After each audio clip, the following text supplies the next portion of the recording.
15 August બાદ ફરી ચોમાસું સક્રિય થશે. હવામાન નિષ્ણાંત અંબાલાલ પટેલની આગાહી. અરબ સાગરમાં સાયક્લોનિક સર્ક્યુલેશનની શક્યતા, તો બંગાળ ઉપસાગરમાં ફરી વરસાદી સિસ્ટમ સક્રિય થશે. 18 ઓગસ્ટથી 22 ઓગસ્ટ સુધીમાં ભારે વરસાદ થઈ શકે છે. દક્ષિણ સૌરાષ્ટ્રના ભાગોમાં વરસાદ પડી શકે છે, જેથી સરદાર સરોવર ડેમમાં પાણીની આવક વધશે. નર્મદા બે કાંઠે થવાની શક્યતા રહેશે. તારીખ 15મી ઓગસ્ટથી વરસાદી સિસ્ટમો સક્રિય થશે. સાયક્લોનિક સર્ક્યુલેશન અરબ સાગરમાં થવાની શક્યતા રહેશે.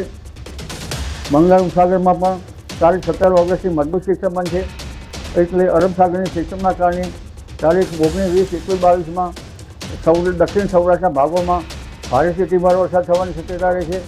આ ઉપરાંત 17 ઓગસ્ટવાળી સિસ્ટમ લગભગ 19, 20માં મધ્યપ્રદેશ અને ગુજરાતના ભાગોમાં આવતા ગુજરાતના કેટલાક ભાગમાં ભારેથી અતિભારે વરસાદ થવાની શક્યતા રહેશે. સરદાર સરોવર ડેમને પાણીની સપાટી વધવાની શક્યતા રહેશે અને આ વરસાદના કારણે કેટલીક નદીઓમાં પૂરની સ્થિતિ પણ રહેવાની શક્યતા રહેશે. મહીસાગર, વડોદરા, ગાંધીનગરમાં પડશે ભારે વરસાદ. ભરૂચ, જંબુસર, નવસારી, સુરતમાં ભારે વરસાદ પડશે.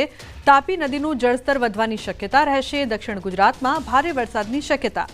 સાબરકાંઠા, પંચમહાલ, કચ્છમાં ભારે વરસાદની સંભાવના. નવસારી, સુરતના ભાગો, આવડના વલસાડના ભાગો, આ ભાગોમાં ભારે વરસાદ થવાની શક્યતા રહેશે. કેટલાક ભાગોમાં ભારેથી અતિભારે વરસાદ થવાની શક્યતા રહેશે. તાપી નદીનું જળસ્તર પણ વધવાની શક્યતા રહેશે. આ ઉપરાંત ઉત્તર ગુજરાતના ભાગો, પાટણ, સમીહારી અને મહેસાણા ભાગોમાં વરસાદ થવાની શક્યતા રહેશે. કચ્છના ભાગોમાં ભારે વરસાદ થવાની શક્યતા રહેશે. રાજકોટ અને ઉત્તર સૌરાષ્ટ્રના ભાગોમાં કેટલાક ભાગોમાં ભારે વરસાદ થવાની શક્યતા રહેશે. 17 ઓગસ્ટ પછીનું વરસાદી પાણી સારું રહેશે. આ વરસાદી પાણી કૃષિ પાક માટે સારું ગણાશે. 30 ઓગસ્ટ પછી વરસાદી પાણી સારું ગણાતું નથી.